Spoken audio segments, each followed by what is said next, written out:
Lo que cuenta la música. Ciclo 2020.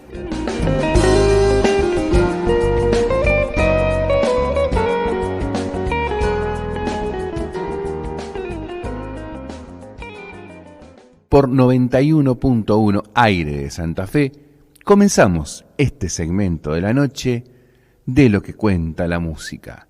Y esta noche vamos a tener un invitado muy especial, muy conocido por toda la gente del ambiente artístico santafesino, que también haremos junto a él un sentido homenaje a una de las personalidades de nuestra cultura, de nuestro canto, que también merece ser reconocida en el tiempo. Es nuestro invitado de la noche, Pancho Torres.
Momento especial de la noche, como siempre en este programa, dando el incentivo, el apoyo, lo que necesita el artista santafesino, el artista local, en tener su difusión.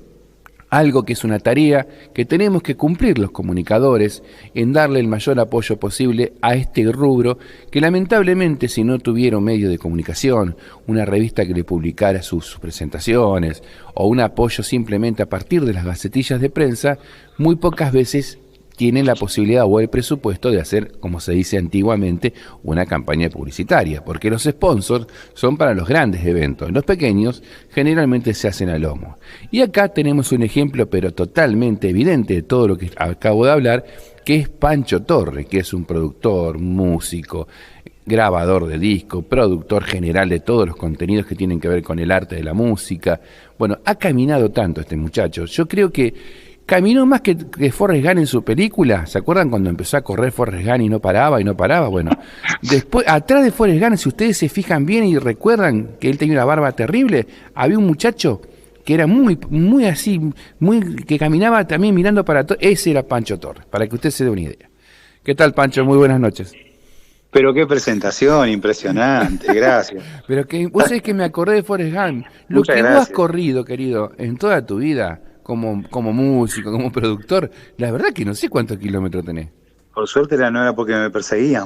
No. A ver, yo dije recorridos, no corridos. Recorrido, muy buena esa, Claro, sí, porque sí. corrido es otra cosa, que te vengan, como se llamaba la otra película esa, Los Y Fabulosos. disparar es otra, ¿no?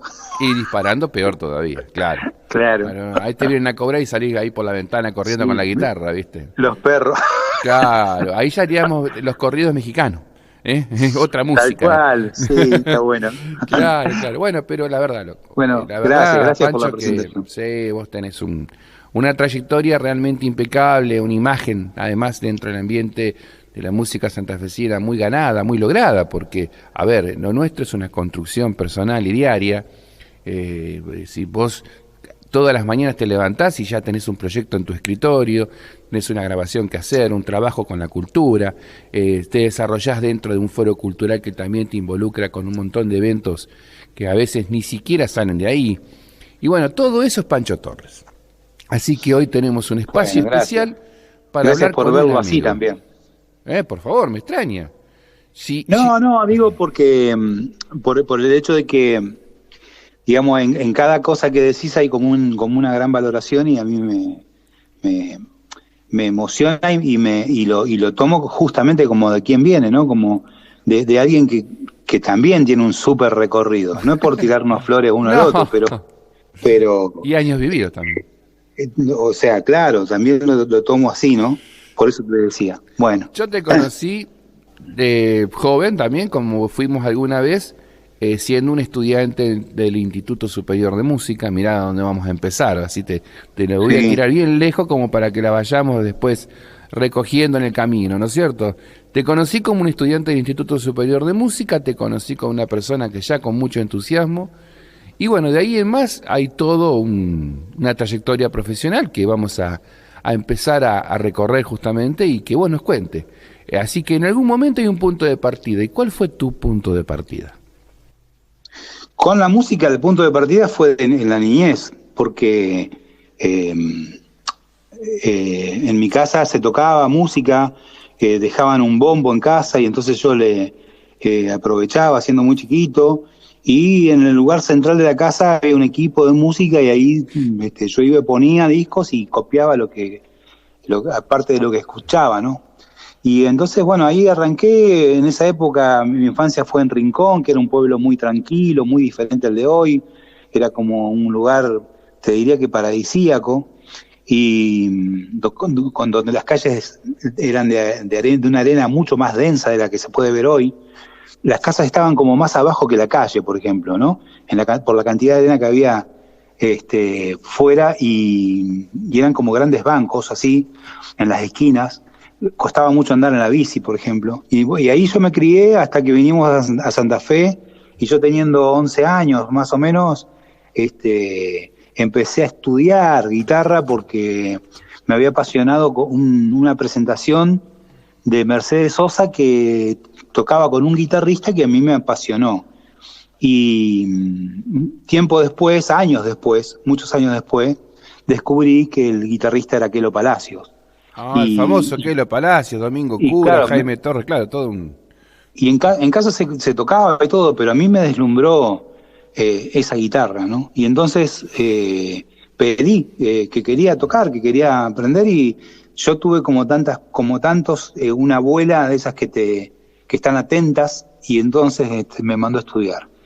Tiempo después es esto que vos estás nombrando de que yo me empiezo a como a conectar con otros jovencitos también, pero ya en una edad entrando a la universidad, había pasado Malvinas, que había sido, estado acuartelado, y entonces era como un gran despertar de muchas cosas, y ahí es donde empiezo como a ver la música popular nuevamente dentro de mi camino, dentro de mi horizonte, porque dentro del estudio de guitarra como que me había llevado hacia otro lado, hacia un lugar más clásico.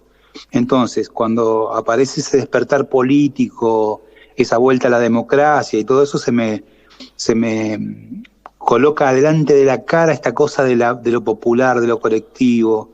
Y ahí es donde me empiezo a conectar y me engancho mucho con la música grupal, me gustaban los conjuntos y eso, ¿no? Entonces, ahí es donde entrás vos, por ejemplo, en esa parte de la historia, porque la primera vez que yo fui a un estudio y grabé, me grabó un muchacho, Salvador Rodríguez, que lo debes conocer, No me digas. en LT10. No sabía eso. Fue, claro, el primer grupo que tuve como más, como grupo, ¿no? Así, decir, a ver, y componíamos y tratábamos de hacer arreglos y todo. Y fuimos a LT10, y nos grabaste vos. Y Bueno, me gracias. acuerdo Qué lindo que recuerdo que me traes al presente. me acuerdo que fue una grabación fue con 2 micrófonos y íbamos acomodando los equipos como para que se vayan mezclando y vos entrabas al estudio y nos decía vos correte un metro, vos acercate un poco, vos y así fue una grabación que aún la conservo. No me digas. Sí, No sí, sé sí. si tenemos la posibilidad de pasar algo de ese momento, me muero, pero yo te voy a contar, gracias por el recuerdo, sinceramente. Primero tuve el orgullo inmenso de ser parte de una radio cultural, de una radio universitaria, que en su momento trabajó muchísimo justamente con contenidos locales, con artistas locales, Sí, sí. tanto en la música como en el teatro, en el radioteatro. Y mis maestros fueron gente de la cultura, gente que mientras hablábamos te enseñaban. Y cuando entré a esta radio, yo no voy a hacer la nota yo, pero te quiero decir, cuando entré a esa radio, pensaba que sabía y me di cuenta que no sabía nada, que todo lo que estaba por aprender era infinito.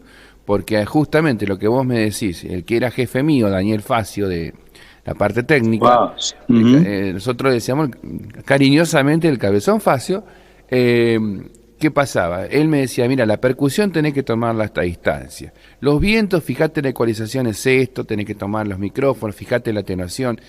Te enseñaban todo lo que después fue una profesión nuestra. Si fue un aprendizaje constante. Y la verdad que muchos grupos de todos los, digamos, órdenes musicales, orígenes musicales, iban a la radio y para ellos era un escenario muy importante. Si vos te fijás en la mayoría de las historias biográficas de todos los artistas famosos que existieron en el folclore, en el jazz, en el rock, digamos, en todos los rubros musicales, siempre aparece una radio como despegue. Llegaron a una radio, tocaron en una radio, ganaron un concurso en una radio, iban a Buenos Aires a debutar a tal radio, que era Radio El Mundo, Radio Belgrano. Siempre estaba el medio de comunicación como primer vidriera o proyección hacia algo más. Casi todos, y todos te conmueven porque dicen lo mismo. Entrábamos al estudio y ahí se transformaba todo. Y bueno, y uno formó parte de esa familia y bueno, me diste una alegría también muy grande recordar esos muy buenos momentos de aquella vieja radio, ¿no? Sí, aparte era como muy mágico, ¿viste? Bueno, después han venido los cambios tecnológicos y todo, pero en aquel momento era muy apasionante la radio y es cierto lo que decís de que cubría una cosa local muy importante, un fenómeno local muy importante.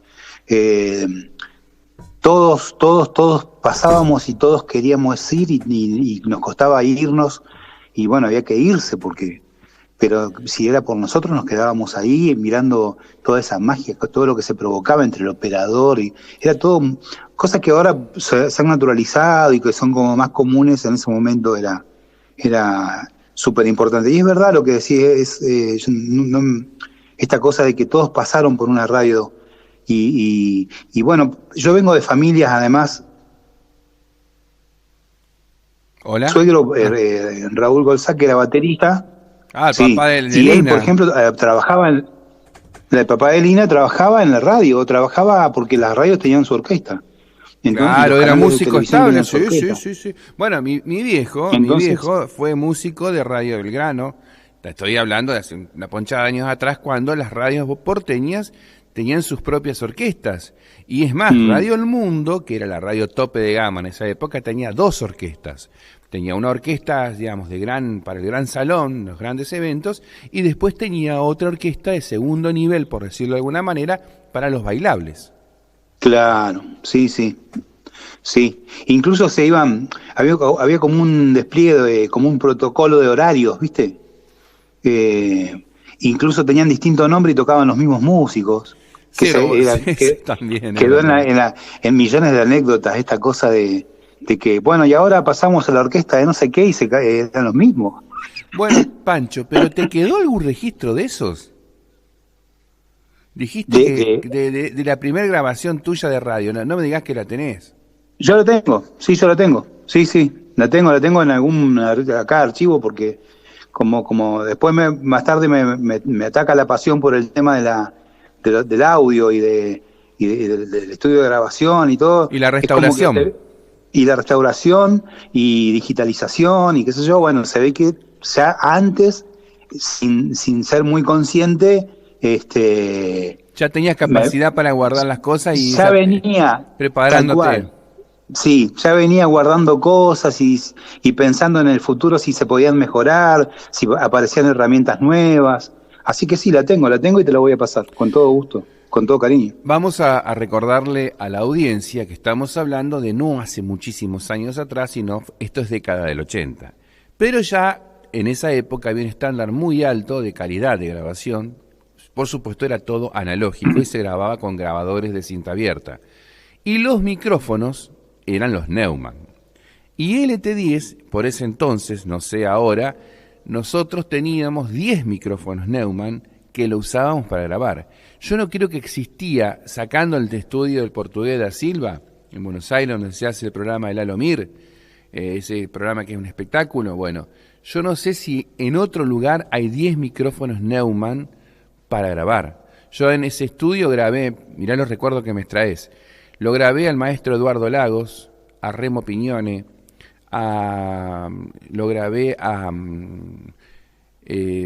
Manolo Juárez, claro, estoy porque hablando por otro un super piano, claro. Sí, el piano era terrible. Lo grabé a Leo Maslía, cuando Leo Maslía no lo conocía nadie. No sé, muchísimos, pero te quiero decir que alguien fuera a la radio y tocara en el... Bueno, además las radios grandes tenían justamente un muy buen piano, que era un complemento que cerraba el círculo de la gran broadcasting, ¿no es cierto? Totalmente. Tener un piano era un... Es decir, acá en Santa Fe tenías LT9, tenía el Salón Dorado, que tenía su piano, Radio Nacional, que tenía su piano, que en estudio de allá en el Correo en esa época, y obviamente el LT10, que tenía 2 pianos. Nosotros teníamos uno en el estudio y otro en el Paraninfo, que también es de la radio. Claro. No sé ahora, yo te estoy contando de otra época, ¿no? Pero imagínate que nosotros teníamos en ese momento un patrimonio en tecnología importante, porque no era tan barato. Claro. 10 Neumann, estamos hablando de micrófonos que están costando promedio $5.000, $6.000 o más cada uno. Sí, claro. Sí. Ni hablar los grabadores Revox, ¿no? Y bueno, y todo lo que complementa una grabación profesional. ¿Qué podemos escuchar, ya reconstruyendo tu historia y hablando justamente entre amigos de tu música?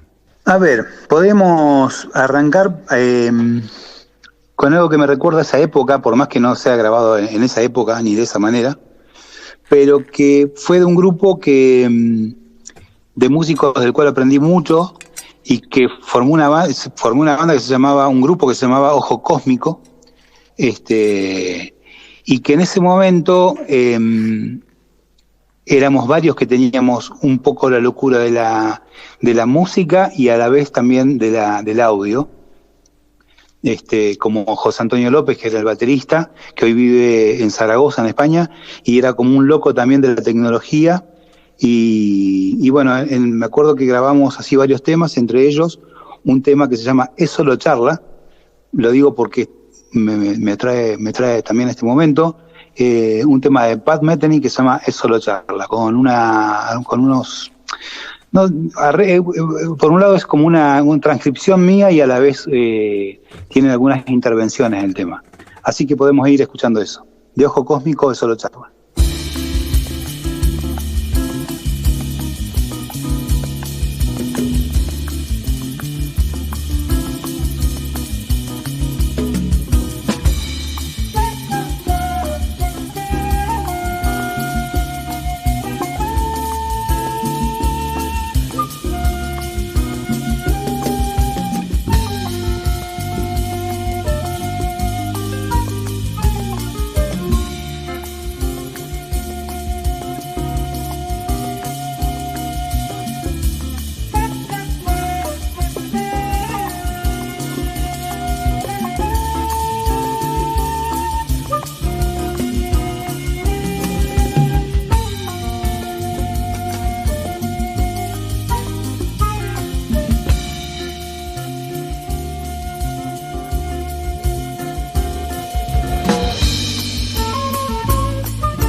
Aire de Santa Fe, la radio multimedia. Lo que cuenta la música. Acabamos de disfrutar Muy bueno. Solo Charla. La verdad que me sorprendés con esta música y ya se nota que hay una mano, una muñeca, hay un equipo, un grupo, gente que se preocupa por crecer. Así que bueno. Eso fue en aquel momento, pero esto que está grabado y esto que escuchamos es años después, sobre este tema que yo había orejeado en algún momento, había escrito algunas partes y también recordemos que a medida que ha ido pasando el tiempo ha sido más fácil conseguir, por ejemplo, material escrito. Antes había que escuchar, sacar y escribir, ¿no? Mucho así. Y así fue como yo armé muchas músicas también, sin partituras originales, sino que uno hacía la transcripción, la adaptación y después el armado del tema, ¿no? Digamos que vos sos un tipo formado, que tenés capacidad para escribir, componer, digamos, sabés lo que tenés que poner en un pentagrama, todo, digamos, tenés toda la cadena de producción completa. Porque sí, yo tengo una forma. Son intuitivos nomás. Yo tengo una cosa mixta, digamos, es como que tengo una gran base desde el comienzo, cuando empecé a estudiar, hasta varios años, y después hay toda una etapa donde empecé a hacer mi camino aprovechando esa formación que tenía, como una especie de músico intuitivo, pero a partir de un piso importante, ¿no? Porque leía muy bien, pero por ejemplo yo no estudié orquestación, y si hay alguna de las cosas que me apasiona hacer es orquestar, es arreglar, pero no tengo un estudio formal de esa parte, por ejemplo. Sí tengo un estudio formal y muy consciente de lo que era la lectura, en cierta manera otras herramientas que son como la transposición, cuestiones musicales, pero no en cuanto a, por ejemplo, lo que te decía, orquestación, todo eso me lo dio transcribir, todo eso me lo dio escribir y analizar lo que escribía, como una especie de aprendizaje mixto, ¿no?